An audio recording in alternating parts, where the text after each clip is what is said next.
Greetings and welcome to today's MHA Alumni Webinar, Developments in Minnesota Telemedicine, Lessons from the Field. I'm Sarah Pennebecker, Assistant Director of Alumni Relations at the School of Public Health. Thank you to all alumni, students, and friends of the MHA program who made time to join us live today.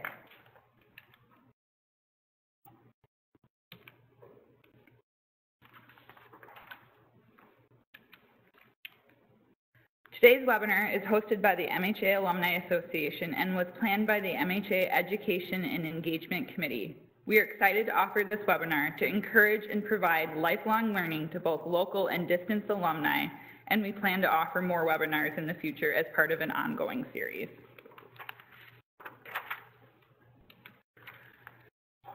Before we get started, I would like to go over a few items so you know how to participate in today's event.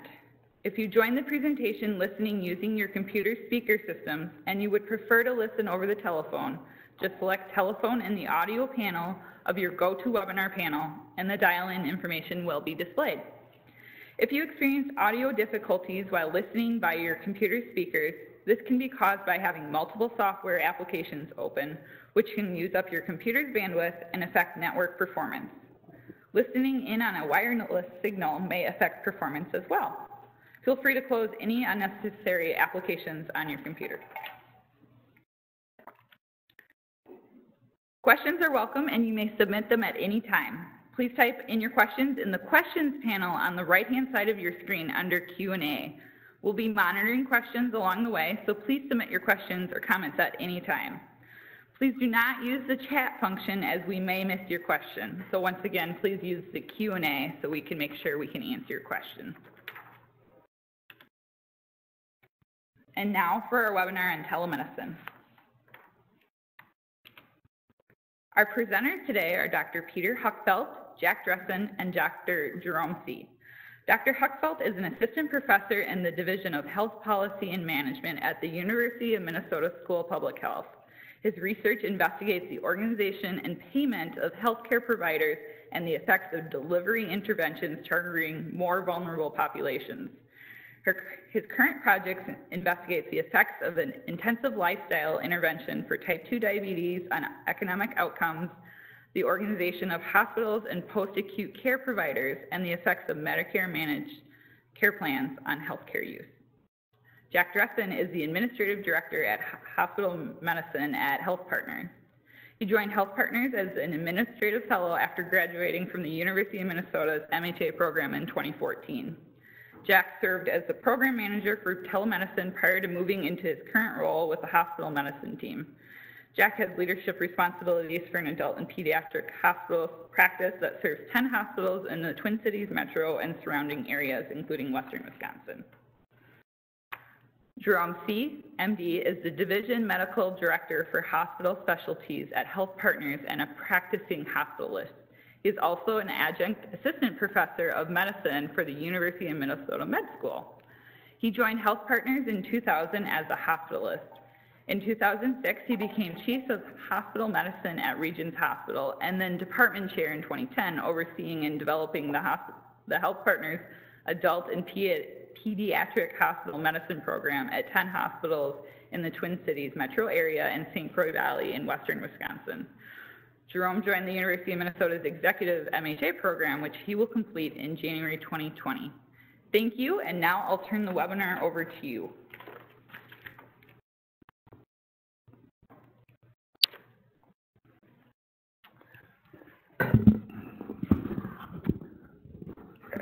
Hi, everyone. So I am Peter Huckfeldt. Thank you all for attending our webinar today on telemedicine use in Minnesota. So I'll just start by just noting, I'm sure everyone who is attending this webinar is aware of this, but telemedicine is increasingly becoming an important way of how healthcare is delivered in Minnesota, but also in the U.S. and in the world.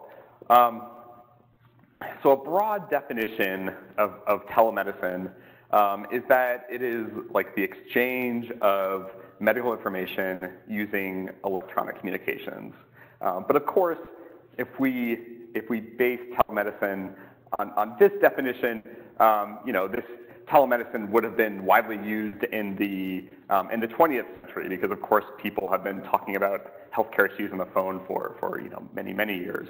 But so when we're thinking about telemedicine, we're really thinking about uses of telecommunication technology that have sort of use of utilizing expanded broadband access and improvements in online video conferencing to make remote care of patients more and more possible.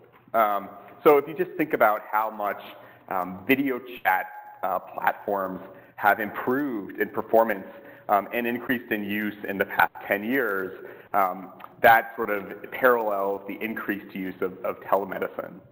And so when we think about telemedicine, there are really a number of modalities that are used in telemedicine. So this could include two-way video services, smartphone applications, as well as just more, old-fashioned teleconference and email capabilities. And really a varied set of healthcare services are provided via telemedicine. So this ranges from primary care, remote patient monitoring, behavioral health, as well as specialty consults. So really we think about telemedicine as having a great deal of promise at improving healthcare.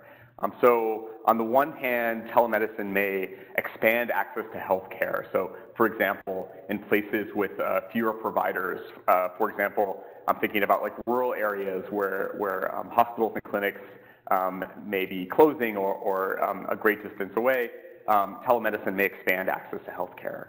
And at the same time, telemedicine may improve the efficiency of healthcare.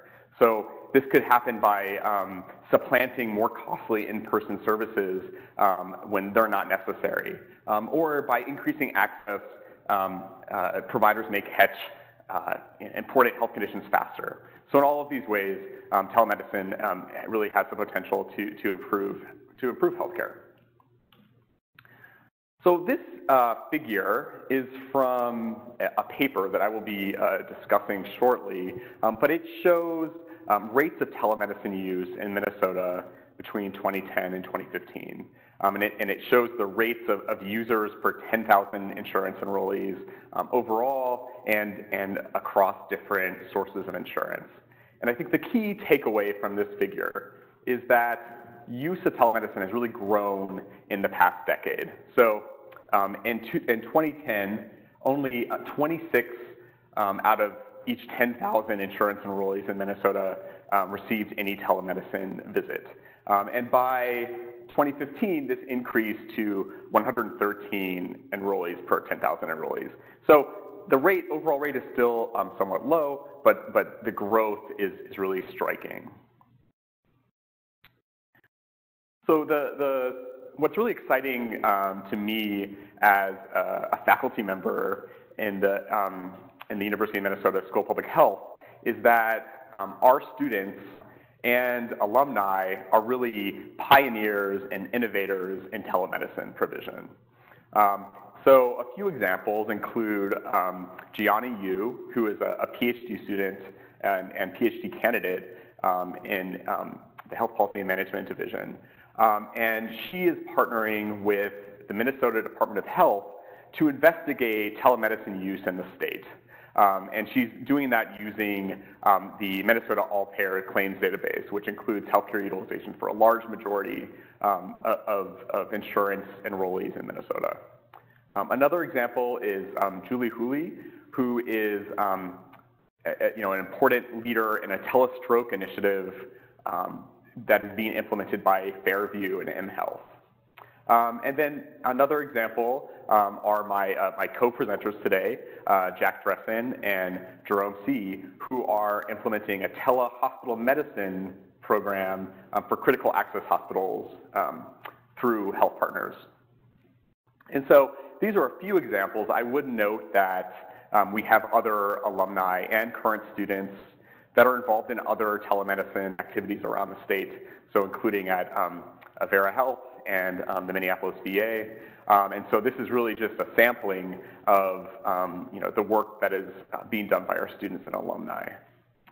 So what we're going to do in the webinar today is really go through some of the key findings that are coming out of the research and the ongoing telemedicine initiatives that are being led by our current students and alumni.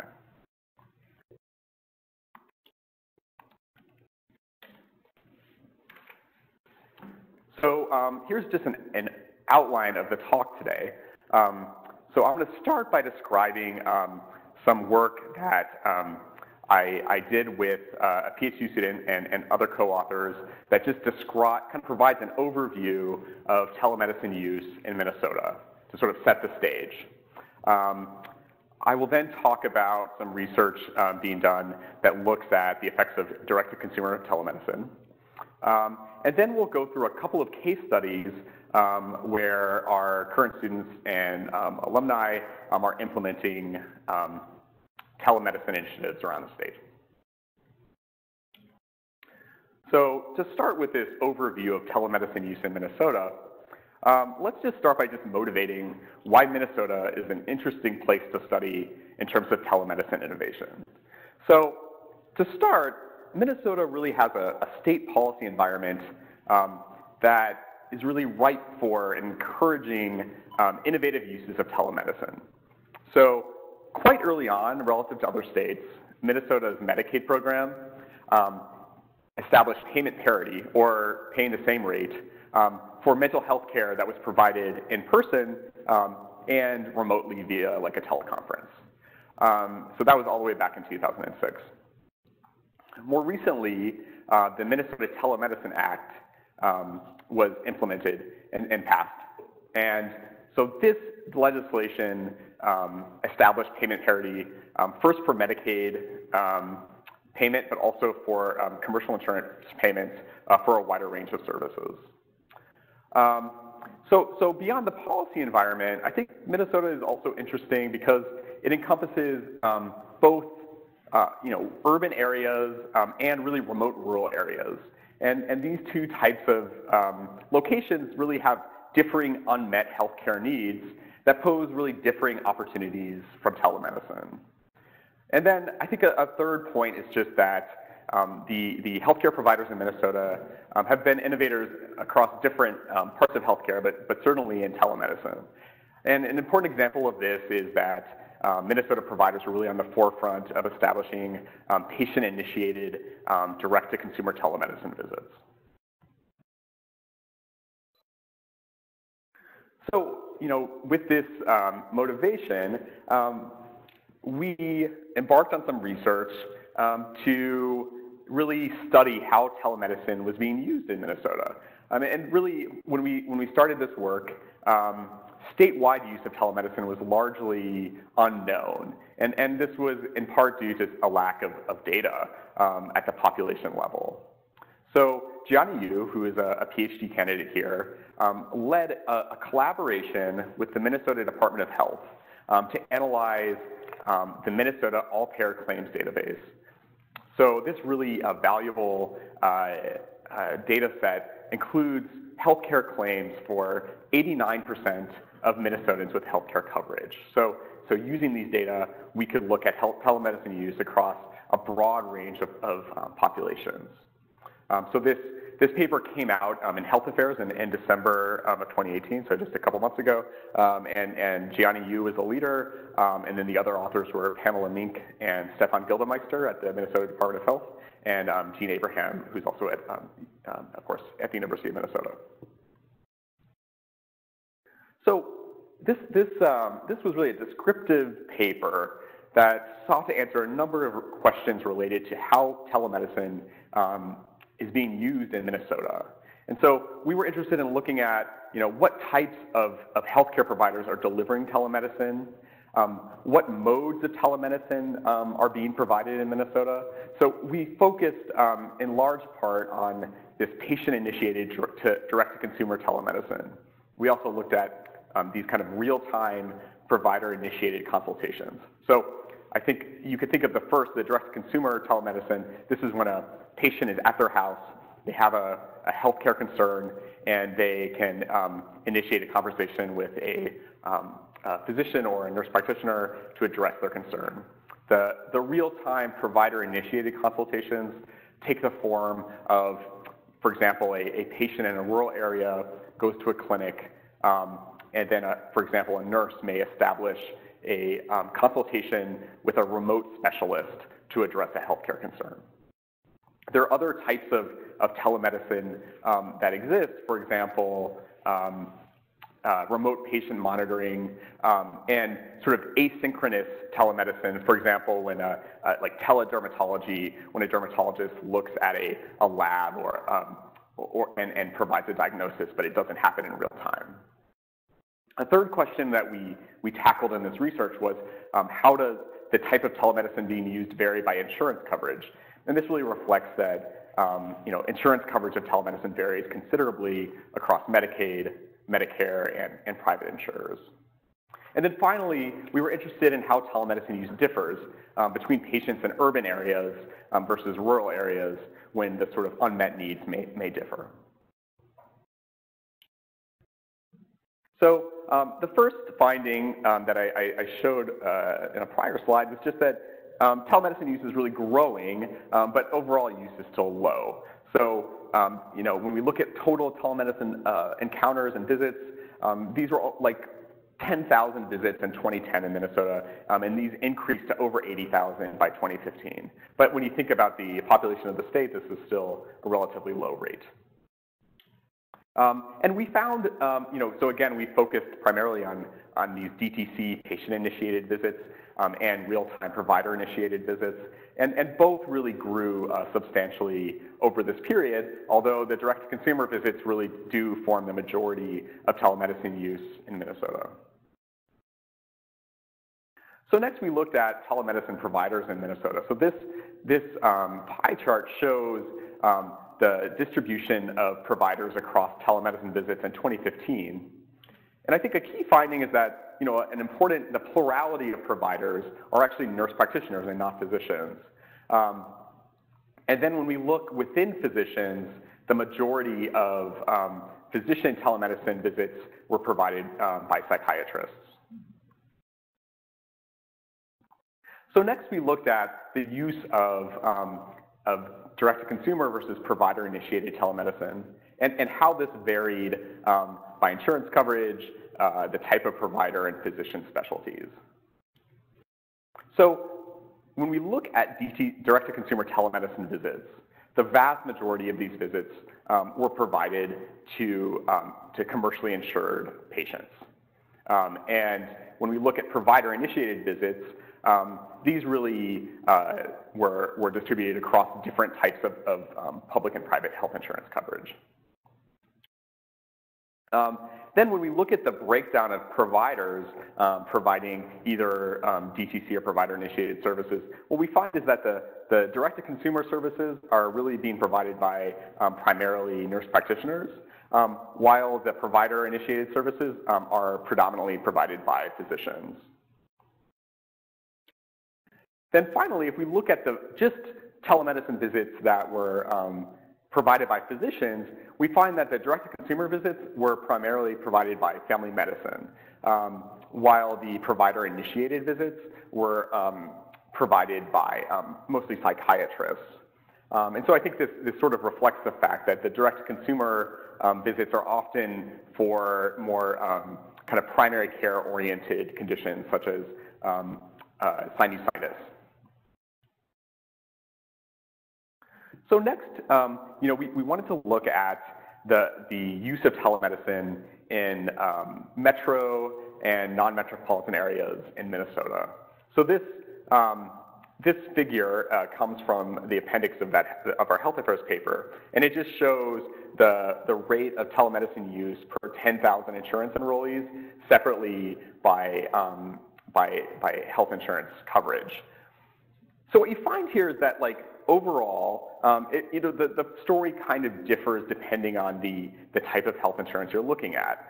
So for both Medicare and Medicaid, we find higher rates of telemedicine use in the non-metropolitan areas, among patients in non-metropolitan areas, and this really reflects the coverage rules in these areas.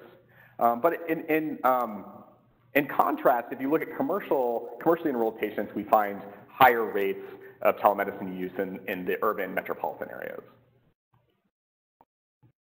So then we broke down the use of telemedicine in metro and non-metro areas.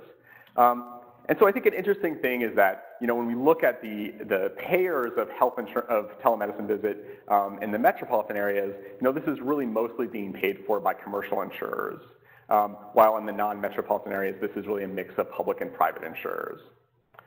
And then if we look at the type of telemedicine and who provided it separately by metropolitan status, the metropolitan areas, most telemedicine are DTC services from NPs. And then in the non-metro areas, we're seeing much more provider-initiated services that are being provided by physicians. So just to summarize our findings, in Minnesota, we're finding high growth in telemedicine use, but the overall use really remains at low rates. And telemedicine is really meeting different needs in urban and rural areas. So our results suggest that in metropolitan areas, what telemedicine is doing is mostly improving the accessibility of primary care. While in rural areas, what telemedicine is doing is expanding access to specialty care, and in particular, expanding access to mental health services. So I think there are some interesting further questions on this research. So, the patterns of use we are finding are not surprisingly related to health insurance coverage. So it would be interesting to know, if what would happen if Medicaid, gave access to direct-to-consumer services. Medicaid enrollees may also benefit from these types of this type of coverage. And another interesting point is that there have been some policy changes in recent years that have granted flexibility to Medicare Advantage plans and accountable care organizations. And so these entities are facing accountability on resource use and patient outcomes. And so they may have a strong incentive to use telemedicine in an innovative way, and they may be sort of an interesting sort of context to study going forward. So the last thing I want to talk about in my segment is a really interesting initiative focusing on Telestroke in Fairview and M Health. So just to motivate this, so when patients are presenting with stroke symptoms, quick diagnosis and treatment is really critical, and so speed is of the essence. So one issue is that stroke symptoms really range in presentation. So it could be that someone is having a little bit of difficulty speaking, or it could be that half of their body is paralyzed. And so it's really important, given the range of symptoms, that they need an immediate physical exam. And also imaging, and then to have that imaging be interpreted by a stroke specialist, and to determine what is the best treatment for their presentation. And in particular, it's really important to triage whether someone needs thrombolysis to dissolve a clot. So access to stroke care really could be delayed under different scenarios. It could be that a patient lives in a rural area, and in that rural area there are fewer stroke specialists to examine their lab results and to examine their symptoms. Alternatively, a patient could reside in an urban area and present with stroke symptoms, but it could be that they arrive at a hospital or clinic after hours, or they may go to a site that doesn't have a stroke specialist. And both of these scenarios could lead to a delay in diagnosis and treatment. So Julie Hooley, who is an MHA grad from 2018 from our executive MHA program, has been taking a leading role in implementing this Fairview M Health Telestroke program. So the goal of this program is to provide quick access to patients who are with emergent strokes to fellowship-trained stroke or neurocritical care specialists. So one really interesting thing about this program is that they're piloting it in both metro area hospitals, so Southdale and Edina, and also Ridges and Burnsville, which is a little further out, but still part of the Twin Cities metropolitan area. But they're also testing it in a rural hospital in Grand Rapids in northern Minnesota. And so the infrastructure with this program, they have sort of stroke navigation tools in the EMR. And then they have a stroke cart that facilitates this remote specialist evaluation. And then on top of that, they do have different types of staff resources like program coordinators that are helping run the program across their various sites. So I took this picture from a M Health blog about the program, but this sort of shows like what a stroke cart looks like. So this patient is being consulted remotely by a stroke specialist. So really this program has shown great promise. In one of their pilot locations, they found that prior to the Telestroke program, there was a 61-minute wait from an initial stroke code to having a neurologist at the patient's bedside.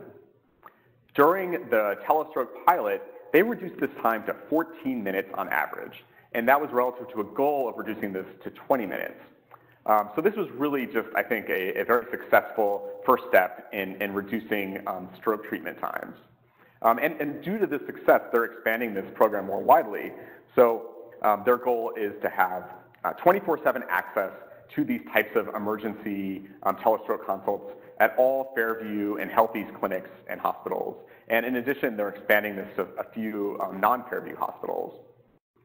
And then they're also hoping to implement sort of similar management tools for inpatient telestroke, so not the emergent, but the sort of more management part of stroke care in Fairview hospitals this year.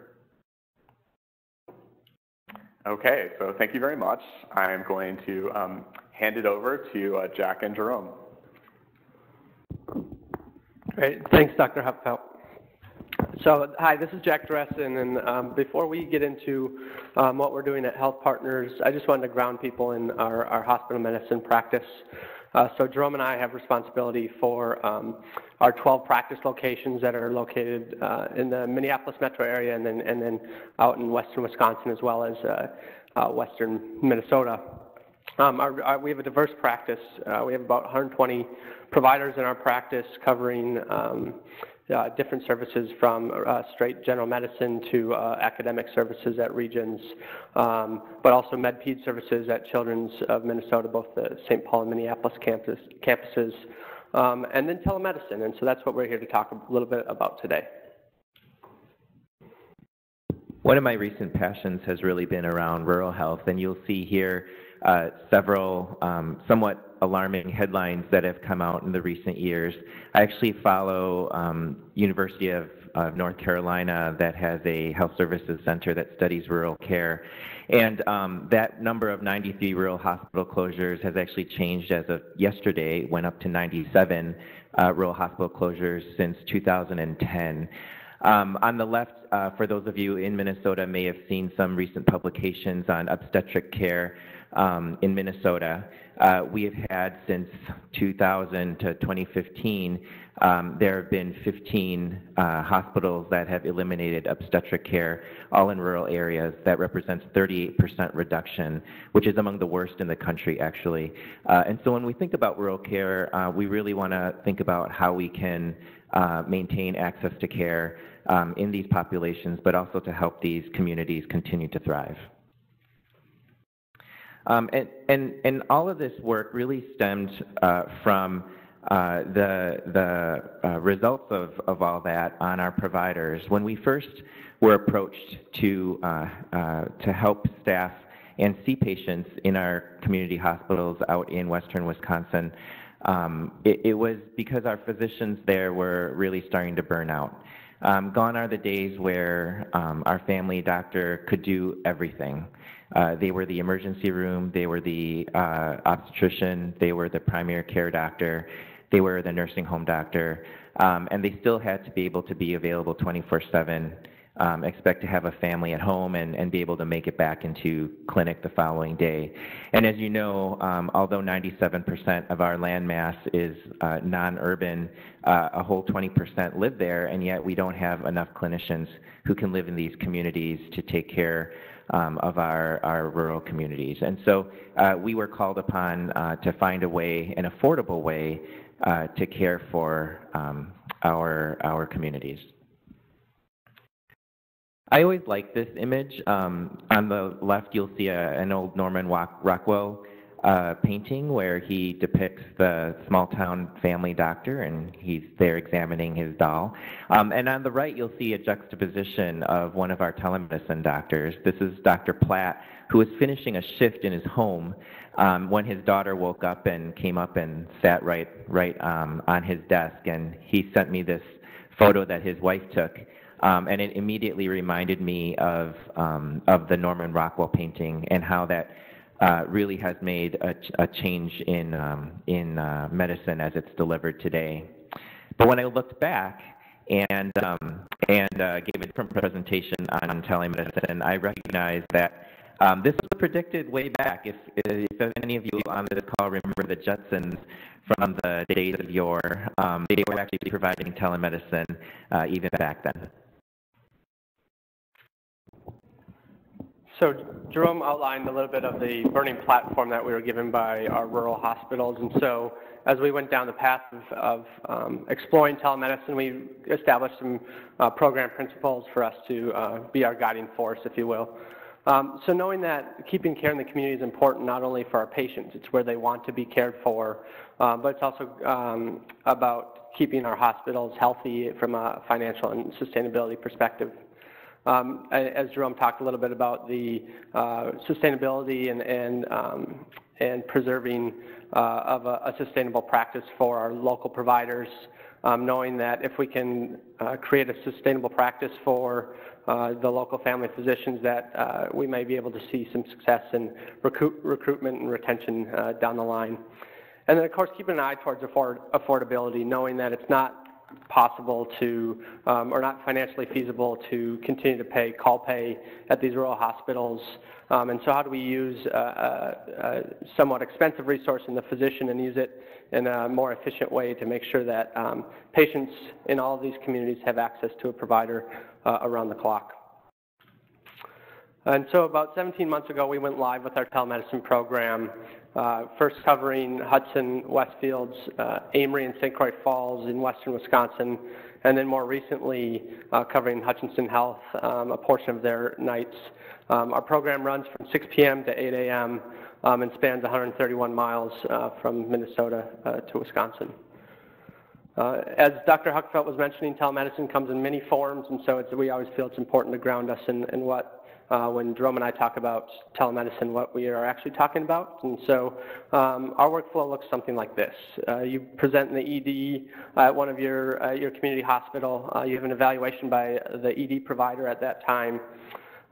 You go through an evaluation, a workup, and the ED provider will say, let's keep you in the hospital tonight. And at that point, they'd have a phone call with the telemedicine provider who's covering that evening. And then, so the sign-out occurs at that point. Patients rolled down to their room, settled in by the nurse who's on that night, one of the nursing staff. And then the nurse rolls the cart into the room to start a live audio and video conversation with the telemedicine provider. They go through a complete workup, and then at that point, as the conversation concludes, the telemedicine provider can complete the admission encounter. And then they remain available throughout the night, and then in the morning, your daytime provider will come in and assume your care. So as we started this work, we knew that it was important for us to keep an eye towards the quality of the care that we're providing, but also try and help further the conversation about adoption of telemedicine. And so we were lucky enough to get a grant and then start a research project as we started our program. So a huge thank you to our team at the HealthPartners Research Institute. I'll name them. Jennifer, Jeanette, Megan, and Brian have been just great partners through this process. So just a little recap of what we've done to date. So we've provided about 7,200 hours of coverage across our 4 sites. We've conducted 1,700 patient admissions during that time. And as I talked about a little bit earlier, from a recruitment and retention perspective, we've been able to attribute 4 new clinicians joining practices in one of the communities that we cover because of the decreased call responsibilities that they would have.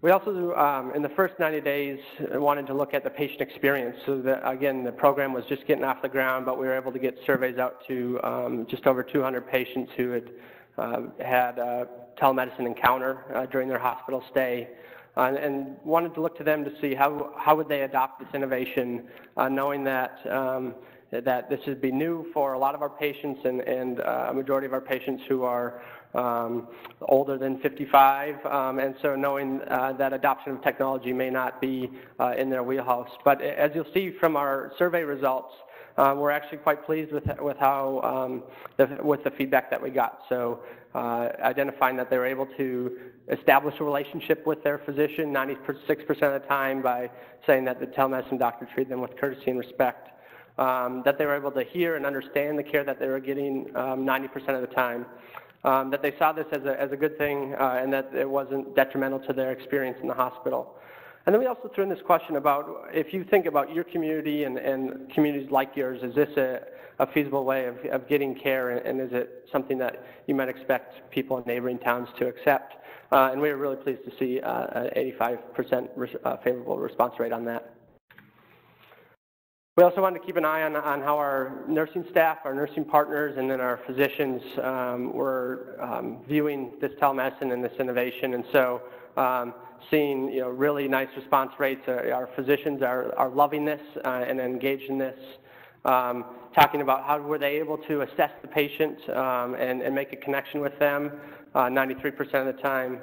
And then if you think about, we put it on a scale from 0 to 10, worst care possible, the best care possible, how do they feel, their perception, and a majority of them saying that they feel this is ranging in towards the spectrum of best care possible.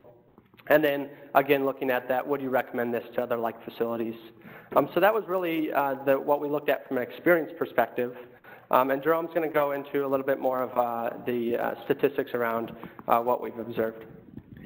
Well, I don't know how much detail I'll go into statistics. I was joking earlier that my professor, Gene Abraham, would be disappointed that I wouldn't be able to do this a little bit better. But on this first slide, you'll see that we looked at our population of nighttime admissions that were done in 3 of our hospitals. We had more access to our HealthPartners hospitals than those that were not HealthPartners. So we looked at over 1,600 admissions pre-telemedicine and 1,800 admissions that were post-telemedicine. And we first looked at their demographics, and we found that both of these populations were not considerably different, with the exception of the payer mix. You'll also note that in those payer mix populations, they are predominantly government insured. There was a few who had missing details, but you will see that primarily these individuals coming in at night are Medicare and Medicaid. So I do want to just caution everybody that these are all preliminary data. It actually was quite complicated to make sure we had the right sets of patients to compare. But as far as we know, this is one of the first studies that looks at outcomes for telemedicine, particularly as hospitalists. And so we looked at 30-day readmissions, transfers to regions, which is one of our main transfer sites, but we wanted to look at all transfers as well, so you'll see their transfers to any hospital. We looked at discharge, post-discharge complications, 30-day mortality. What's not on here is length of stay, but in all of these categories, you'll see we actually looked for non-inferiority. And so on the right, you'll see the adjusted odds ratios. Those were adjusted for payer, because as I mentioned earlier, there was some difference in payer mix. We had a non-inferiority set at 10%. And so you'll see that we did not find an odds ratio that would demonstrate inferiority at all in our post-telemedicine population. So we really think that this is an opportunity to continue this discussion around telemedicine, but also around provision of services in underserved areas and in rural areas. Reimbursement is still a challenge, and so we think this is an opportunity to continue to explore those reimbursement challenges. As Dr. Huckfeldt mentioned, our graduate student here is looking into that future, so we look forward to that as well. We also really encourage those who are in this space of telemedicine to be publishing their findings and doing more research and rigor around this. With more research, I think we'll have a better understanding of the outcomes and implications of telemedicine. And we particularly would like to engage in a discussion with CMS.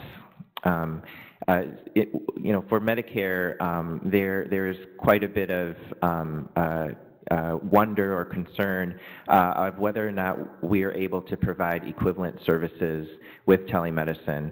And so if this study and others in the future are able to help establish equivalent or at least non-inferior care in areas that are truly underserved, how can we continue to support models, innovative models that could bring access to care?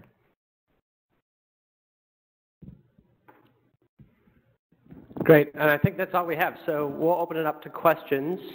And I see the first one on here. I'm going to give this to Jerome, but if you go back to some of the qualitative research that we pushed out, 64% of our physicians were saying that telemedicine is a good mode of care. Yeah. So, well, let's say keep in mind that there's 14 of them, and this survey was done in an early part of our history. I would say the first few months we were still troubleshooting technological issues.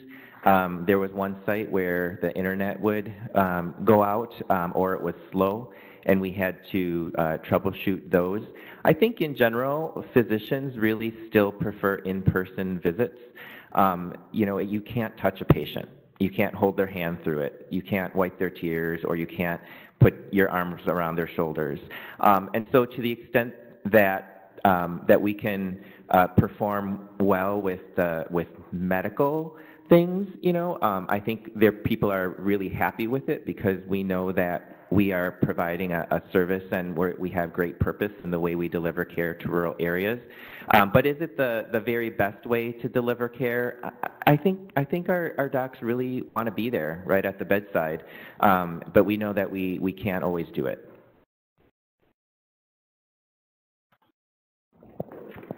So at this time, we'll open it up to questions for any of our panelists. Just remember to type your question into the Q&A box on the right side of your screen, and we'll get through as many questions as we possibly can with the time we have left.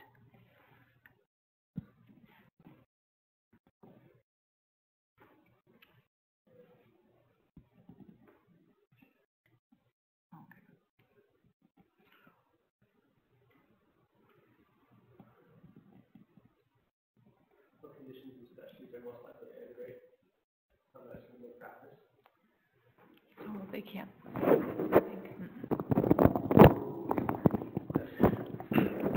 Yeah, so the question was,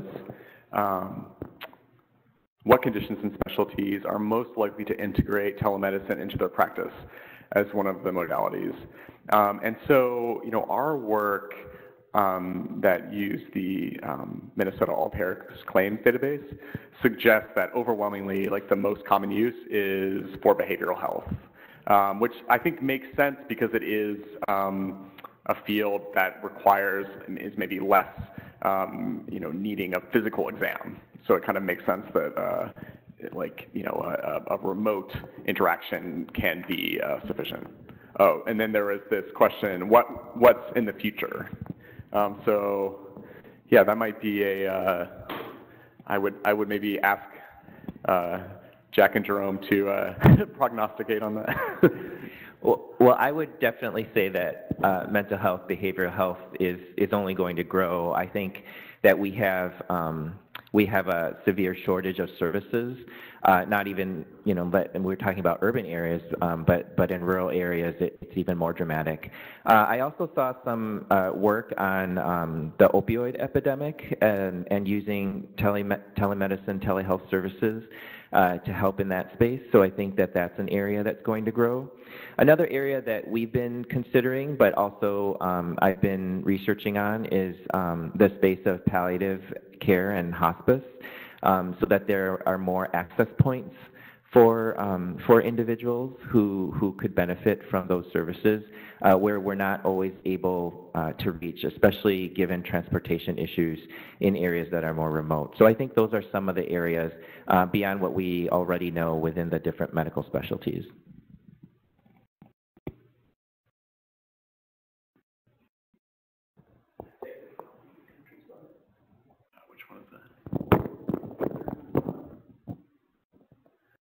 Oh, that's a great question. So the question was whether we're aware of telemedicine use with hospitals in developing countries.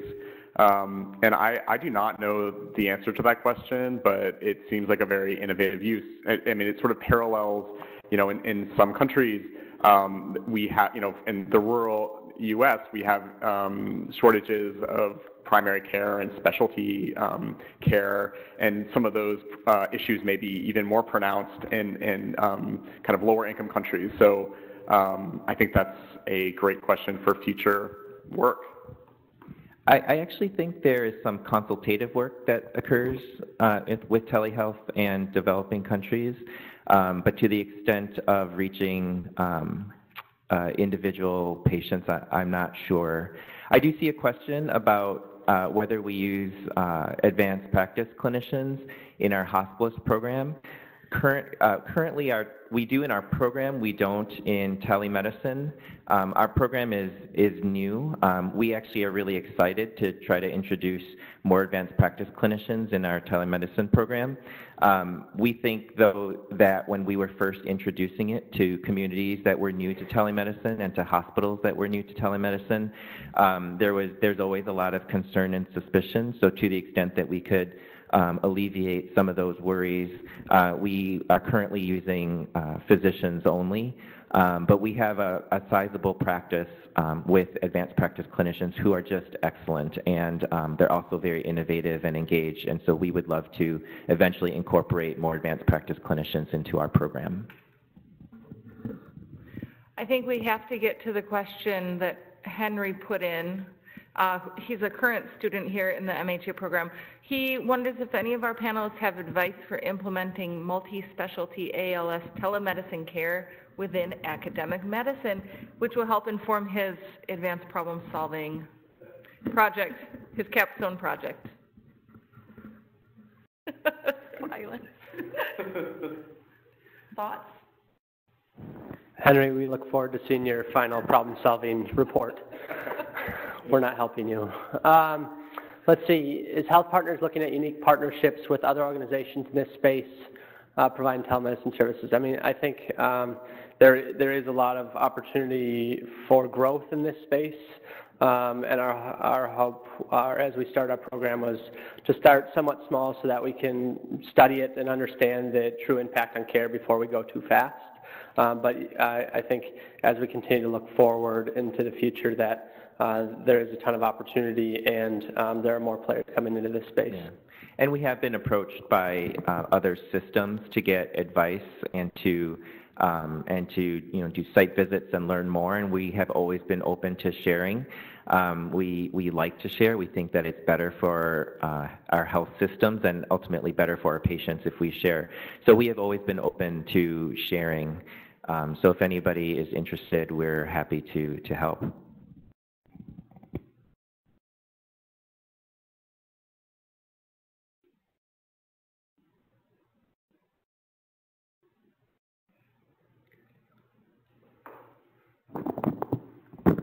Well, thank you to our presenters today for sharing your knowledge and expertise with all of us. Thank you for your participation, and I'd like to encourage all of our attendees to complete the survey about this webinar that will be sent out later today. Thank you again, and I hope you have a great rest of your week.